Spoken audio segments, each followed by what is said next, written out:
Hello friends, welcome back to my another vlog. तर आज मी नाशिकला जाणार होते. तिकीट काढलं नाशिकला जाण्यासाठी, तरी बसमध्ये खूप गर्दी. नशिबाने मला जागा भेटली. नंतर संगमनेरमध्ये बस थांबली. हे संगमनेरचं स्टँडलाही खूप दिवाळी निमित्ताने लाईटिंग लावली होती. ह्या दिवाळीमुळे बघा किती गर्दी आहे स्टँडवर. यामुळेच बसमध्ये जागा भेटत नाही बसायला. मग ह्या लोकांना पण नाही भेटली जागा. संगमनेरमध्ये पण खूप बस भरली.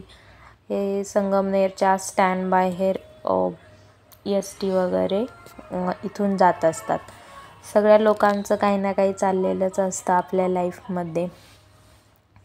ही आजी पण कुठं चालली आहे काय माहिती. मग संगमनेरवरून बस नाशिकला थांबली. तिथून मी रूमला आले.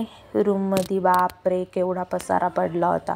मग म्हटलं या पसाऱ्याला इग्नोर करून म्हटलं आधी जेवण करून घ्यावं, मग पसारा आवरावं. हे मम्मीने दिलेले लाडू स्टीलच्या डब्यात काढून ठेवले.